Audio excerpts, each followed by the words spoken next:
नमस्कार दोस्तों। आज हम लेकर आए हैं हिंदी का अगला चैप्टर व्यंजन व्यंजन जो कि वर्णमाला का अगला भाग है। हम पहले पढ़े थे स्वर, उसके बाद व्यंजन। तो स्वर को थोड़ा सा हम देख लेंगे कि स्वर में क्या क्या पढ़ाई हुई थी।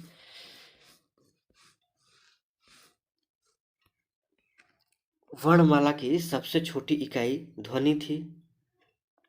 वर्णमाला की सबसे छोटी इकाई ध्वनि, जिसे वर्ण कहते हैं, ध्वनि को ही वर्ण कहते हैं। और ध्वनि का यानी कि वर्णमाला में सबसे बड़ी यानी कि सार्थक इकाई हो जाएगी आपकी वाक्य, जिसे भाषा कहा जाता है। भाषा कहा जाता है। और वर्णों के व्यवस्थित समूह को ही वर्णमाला कहते हैं। वर्णमाला को दो भागों में बांटा गया था, वर्ण और स्वर। वर्ण, व्यंजन और स्वर, व्यंजन और स्वर, व्यंजन और स्वर, व्यंजन और स्वर। स्वर जिन वर्णों को स्वतंत्र रूप से बोला जा सके उन्हें स्वर कहते हैं। और जिन वर्णों को स्वरों की सहायता से बोला जा सके, जिन वर्णों को स्वरों की सहायता से बोला जा सके, उसे हम व्यंजन कहते हैं। उस अब व्यंजन कहते हैं तो हमने स्वरों के बारे में जानकारी ले ली थी। स्वरों का वर्गीकरण किया था उत्पत्ति के आधार पर स्वर।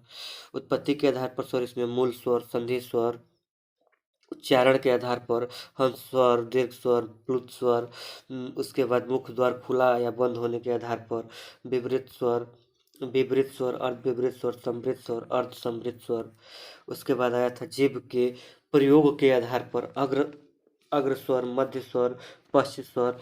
हवा के नाक व मुंह से निकलने के हवा के मुंह और नाक से निकलने के आधार पर अनुनासिक, निरुनासिक, अनुस्वार, विसर्ग, विसर्ग। उसके बाद स्वरों के स्थान कहाँ कहाँ, उच्चारण स्थान कहाँ कहाँ से उच्चारित होते हैं स्वर, कौन सा स्वर कहाँ से निकलता है आवाज उसका। उसके बाद आता है आपका का व्यंजन। व्यंजन का मतलब, व्यंजन किसे कहते हैं? व्यंजन स्वर की सहायता से बोले जाने वाली वर्ण को ही व्यंजन कहा जाता है। स्वरों की सहायता से बोले जाने वाले वर्ण को व्यंजन कहा जाता है, व्यंजन कहा जाता है। प्रत्येक व्यंजन के उच्चारण में अस्वर मिलता है। प्रत्येक व्यंजन के उच्चारण में अस्वर मिलता है, अस्वर। और अ के बिना व्यंजन का उच्चारण संभव नहीं है। अ के बिना व्यंजन का उच्चारण संभव नहीं है। कैसे? जैसे अब एक एक व्यंजन हो गया क। क क तो क में क्या है? दोनों मिले हुए हैं। क में हलंत और अ। जब हम क का उच्चारण करते हैं तो क के साथ साथ अ भी आता है। तो हम कह सकते हैं कि व्यंजन को बिना स्वर के उच्चारण नहीं कर सकते हैं। अर्थात जिन व्यंजन के नीचे हलंत लगा होता है उसका उच्चारण आधा, अर्थात इसको हम आधा यानी कि क, जल्दी से बोलेंगे क, और उसमें अगर अ ऐड कर दिया जाए, पूरा कर दिया जाए अ, साथ में अ, तो क्या हो जाएगा? क, एक पूरा पूर्ण व्यंजन बन जाएगा। अर्थात जिन व्यंजन के नीचे हलंत लगा होता है उसका उच्चारण यानी कि उच्चारण, उनका उच्चारण उच्चारण उनका उच्चारण आधा या स्वर के बिना होता है। ठीक है, आगे देखते हैं। परंपरागत परंपरागत परंपरागत रूप से व्यंजनों की संख्या 33 मानी गई है। परंपरागत रूप से व्यंजनों की संख्या 33 मानी गई है, 33 मानी गई है। जिसमें द्विगुण द्विगुण व्यंजन ड़ ड़ डाली ड के नीचे जो ये बिंदु आ जाता है, इसको हम ड़ के नाम से जानते हैं। ड़ ड़ और ये है ढ ढ ढ ढ, ये ढक्कन ढ ढ को जोड़ देने पर इनकी संख्या कितनी हो जाएगी? 35 हो जाएगी। इसका मूल कितना हो गया? परंपरागत रूप से 33 हो गया। 33 में दोनों अगर ऐड कर दिया जाए तो इनकी संख्या कितनी हो जाएगी? 35 हो जाएगी, 35 हो जाती है। अब उसके बाद हम देखेंगे व्यंजनों का वर्गीकरण। व्यंजनों को कैसे कैसे विभाजित किया जाता है, कैसे कैसे पढ़ा जाता है, किस किस रूप में बांटा जाता है। व्यंजनों का वर्गीकरण। पहला है स्पर्श व्यंजन। पहला है स्पर्श व्यंजन। स्पर्श व्यंजन का मतलब वह व्यंजन जो हमारे स्वर तंत्री यानी कि स्वर तंत्री हो, जिसे हम बोलते हैं, जैसे जैसे आवाज निकलती है, कंठ हो गया, आपका मूर्धन्य हो गया, तालु हो गया, दंत हो गया, ओठ हो गया, इन्हें हम स्वर तंत्री कहेंगे। स्पर्श व्यंजन किसे कहेंगे कि जो व्यंजन कंठ, जो व्यंजन कंठ, तालु, मूर्धा, यानी कि मूर्धा का मतलब होता है तालु की ऊपरी भाग को, और ओठ, दांत आदि के स्पर्श से बोले जाए, आदि के स्पर्श से बोले जाए, उन्हें ही हम क्या कहेंगे? स्पर्श व्यंजन कहेंगे, उन्हें ही स्पर्श व्यंजन कहेंगे। और उसके बाद आता है आपका, इन्हें वर्गीय व्यंजन भी कहते हैं। वर्गीय व्यंजन का मतलब होता है इनको 5 वर्गों में बांटा गया है। इनके 5 वर्ग होते हैं। कैसे कैसे? जैसे क वर्ग, च वर्ग, ट वर्ग, त वर्ग, प वर्ग है। और ये वर्ग कैसे, उनका वर्ग का नाम कैसे लिया गया है? तो प्रत्येक वर्ग का नामकरण उनके प्रथम वर्ण के आधार पर किया गया है। इनकी संख्या इनकी संख्या 25 है। इनकी संख्या 25 है। अब इनकी संख्या 25 है, अब हम इनकी संख्याओं को देख लेंगे। इनकी संख्या 25 है। संख्या क्या है? जैसे इनका वर्ग हो गया, जैसे ये इनका वर्ग हो गया, क्या हो गया? क वर्ग, च वर्ग, ट वर्ग, त वर्ग और प वर्ग। अब इन वर्गों को हम इनके वर्णों के, यानी कि इनके वर्ग के प्रथम वर्ण क, च, ट, त, प, इनके पहले वर्ण के आधार पर इनके वर्गों का नाम रख दिया गया। और अब क वर्ग में हर वर्ग में, यानी कि चारों, ये पांचों वर्गों में 5-5 वर्ण आते हैं। 5-5 वर्ण आते हैं। जैसे क, ख, ग, घ और अंग। फिर च वर्ग में च, छ, ज, झ, य। ट वर्ग में ट, ठ, ड, ढ, ढ़। त वर्ग में त, थ, द, ध, न। और प वर्ग में प, फ, ब, भ और म। ये 5 वर्ग हो गए जो स्पर्श व्यंजन के अंतर्गत आते हैं। इनका उच्चारण, अब ये जो है क वर्ग होता है, जो क वर्ग का उच्चारण जो होता है, कंठ, क का उच्चारण जो होता है, क का उच्चारण होता है कंठ के स्पर्श से होता है। अब ये स्पर्शी व्यंजन है, स्पर्शी व्यंजन है, तो अब इनका स्पर्श तो होगा ही, कंठ में होगा, तालु में होगा, मूर्धा में होगा, दंत में होगा। तो अब इन वर्गों को हम देखते चलेंगे कि कौन सा वर्ग का उच्चारण किस तंत्र से स्पर्श होकर आ रहा है। तो इनका उच्चारण कंठ, यानी कि क वर्ग का उच्चारण, यानी कि क वर्ग में ये जो पांचों हैं, क, ख, ग, घ, अंग, इनका उच्चारण कंठ के स्पर्श से होता है, कंठ के स्पर्श से होता है। और च वर्ग का इनका उच्चारण तालु, कंठ से ऊपर तालु के स्पर्श से होता है, तालु के स्पर्श से होता है। अब इसमें दिया है कि कुछ विद्वान च वर्ग को स्पर्श संघर्षी भी मानते हैं। स्पर्श संघर्षी का मतलब कि स्पर्श तो करता है, स्पर्श व्यंजन का है वर्ग, तो स्पर्श तो करता है, लेकिन स्पर्श करने के साथ साथ संघर्ष, मतलब कि जब हवा निकलती है, जब वर्ण का वर्ण हम बोलते हैं, तो उसमें से जो हवा निकलती है, तो वो घर्षण के साथ निकलती है। तालु में जब ये तालु से निकलता है, ये इसका उच्चारण तालु से होता है, तालु के साथ स्पर्श होता है, तो जब तालु से स्पर्श होगा तो हवा जो है घर्षण करके निकलेगी। अतः इसे कुछ विद्वानों ने च वर्ग को ही स्पर्श संघर्षी व्यंजन मान लिया है। उसके बाद आता है आपका ट वर्ग।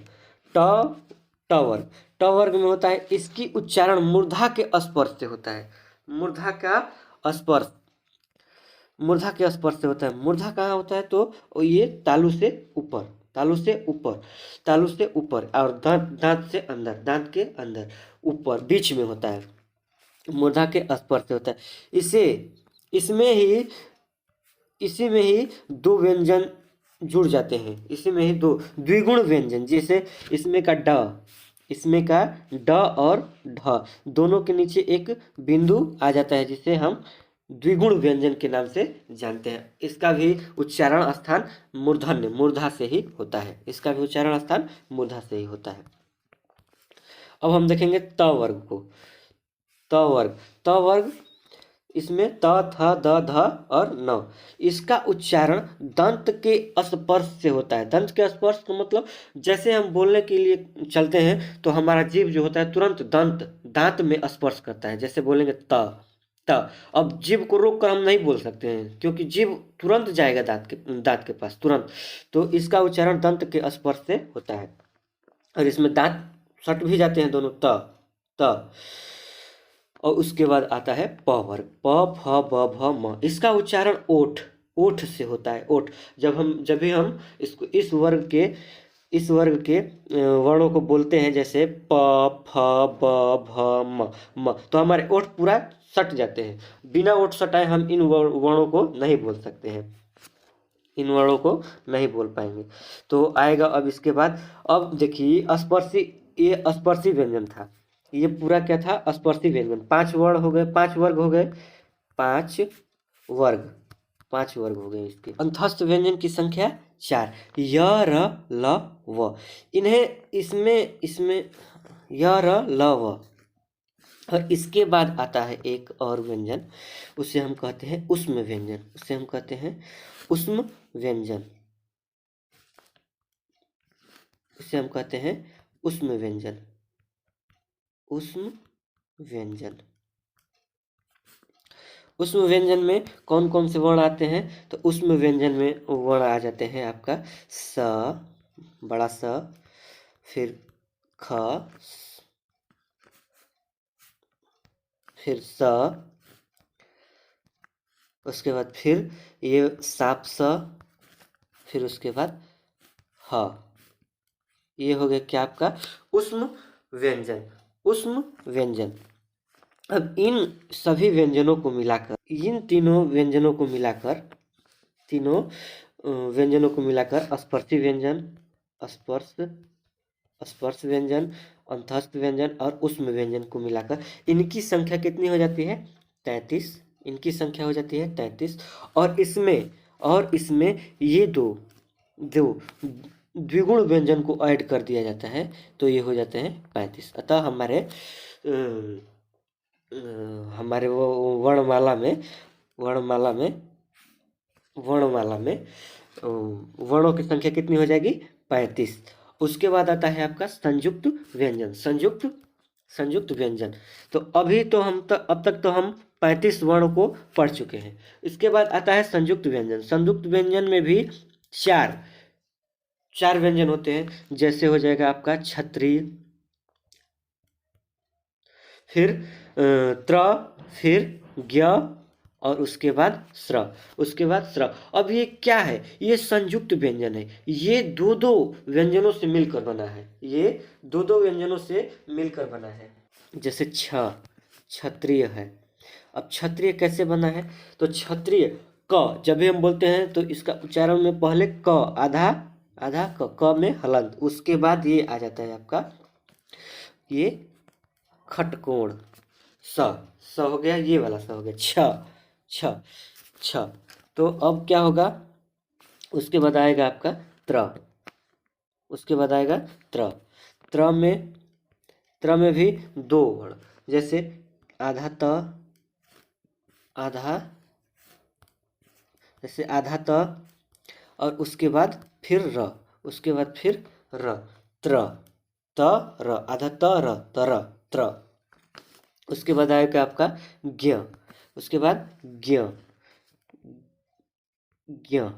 तो ज्ञ में आधा ज होता है। पहले ज, इसे क्या कहेंगे? ज, और उसके बाद अ, ये य हो जाएगा आपका ज। इसका उच्चारण होता है ज। और उसके बाद आएगा स्र। स्र में क्या आएगा?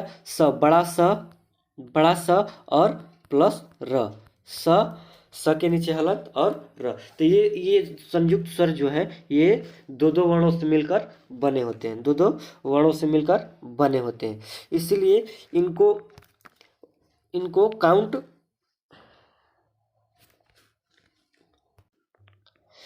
अगर इनको भी वर्णमाला में जोड़ लिया जाए तो इनकी संख्या कितनी है? 4। इनकी संख्या कितनी है? 4। अगर इनको भी वर्णमाला में जोड़ लिया जाए यानी कि 35, और इनको भी अगर जोड़ लिया जाए तो कितने हो जाएंगे? 39। यानी कि हमारे वर्णमाला में कहा जाए तो वर्णमाला में अगर पूरी अगर संख्या जोड़ी जाए तो इनकी संख्या हो जाएंगी 39। अंतःस्थ व्यंजन, अंतःस्थ व्यंजन जो है इसमें 4 व्यंजन आते हैं। 4 व्यंजन य र ल व, य र ल व, इनकी संख्या क्या है? 4 है। ये स्वर और व्यंजन के बीच स्थित होता है, ये स्वर और व्यंजन के बीच स्थित होता है, इसीलिए इन्हें क्या कहते हैं? अंतःस्थ व्यंजन कहते हैं। इनका उच्चारण जीभ, तालु और होठों, दांत होठों के परस्पर सटने से होता है, लेकिन ये पूर्ण रूप से स्पर्श नहीं होता है। मतलब कि ऐसा होता है कि स्पर्श हो रहा है, लेकिन अगर स्पर्श नहीं भी करेंगे य र ल व जी, अगर ओठ को स्पर्श नहीं भी करेंगे तो भी मतलब कि पूर्ण रूप से स्पर्श नहीं होता है। और ये दो जो वर्ण है य और व को अर्ध स्वर व्यंजन भी कहते हैं। इन दोनों को हम क्या कहते हैं? अर्ध स्वर व्यंजन भी कहते हैं। अब इनका उच्चारण स्थान कहाँ है? तो य का उच्चारण स्थान तालु, र और ल का उच्चारण स्थान वत्सर्य। वत्सर्य कहाँ है? तो वत्सर्य का मतलब होता है दंत मूल, दंत मूल। दंत मूल का मतलब होता है मसूड़ा, ऊपर या मसूड़ा।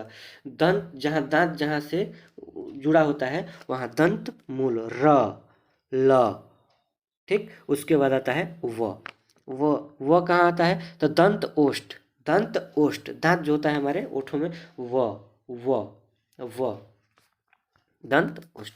उसके बाद उष्म व्यंजन, उष्म व्यंजन, उष्म व्यंजन में इसे उष्म व्यंजन में आ जाता है स और ह। इनका उच्चारण रगड़, उष्म, अभी बताए थे ना कि उष्म क्यों, उष्म, उष्म का मतलब कि इनका उच्चारण रगड़ या घर्षण के कारण उत्पन्न होता है, घर्षण के कारण उत्पन्न होता है। इसे ही उष्म या गर्म वायु के साथ निकलता है, ठीक है। इनका उच्चारण रगड़ या घर्षण से उत्पन्न उष्म यानी कि गर्म वायु से होता है, इसलिए इन्हें उष्म व्यंजन कहते हैं। इनकी संख्या कितनी होती है? 4 होती है। और इनका उच्चारण स्थान होता है तालु, मूर्धन्य, वत्सर्य और कंठ। स, बड़ा स तालु से ख, यानी इसको हम ख के भी उच्चारण से कहते हैं खटकोण। और इसलिए स वत्सर्य और ह कंठ, ह को कंठ, ह ह ह क्या है? कंठ से निकलता है ह। उसके बाद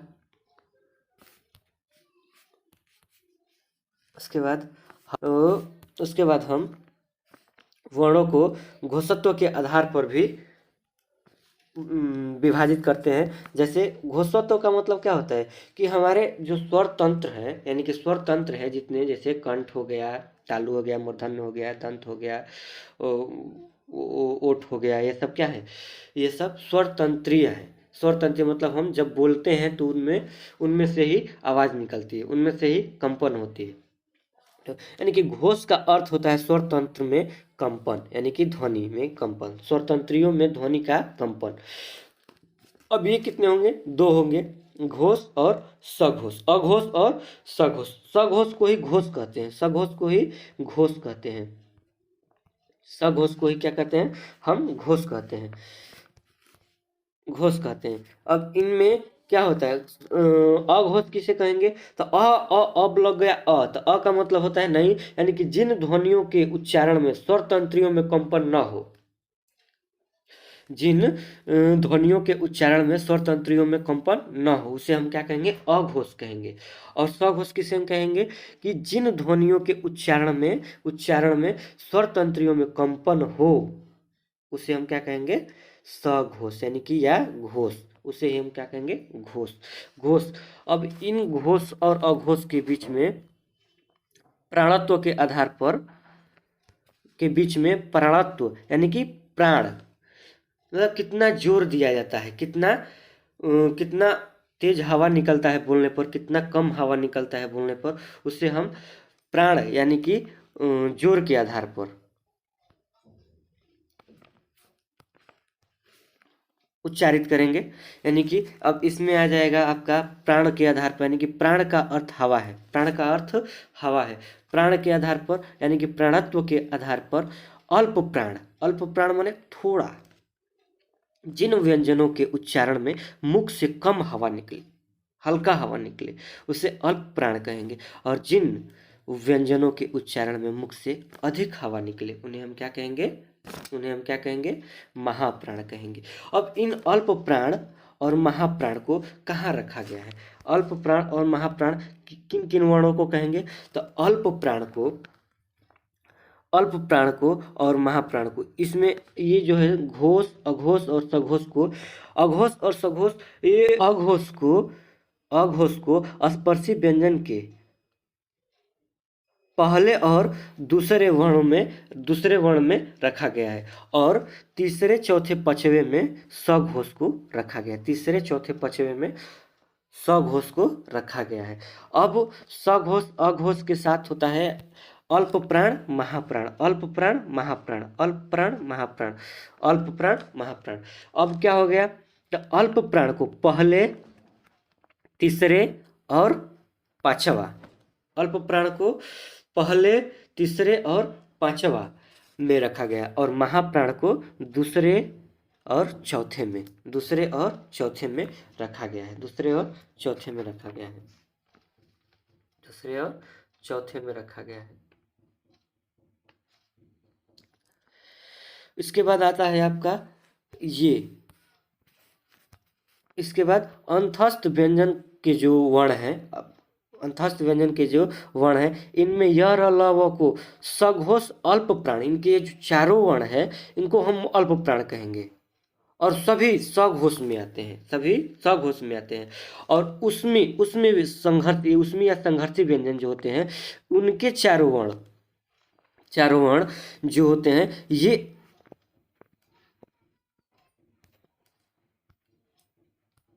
ये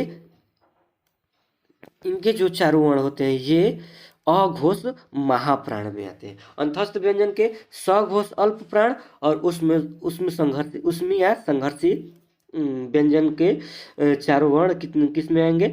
अघोष महाप्राण में आएंगे। ये अल्प प्राण, ये महाप्राण, ये सघोष, ये अघोष, सघोष और ये अघोष।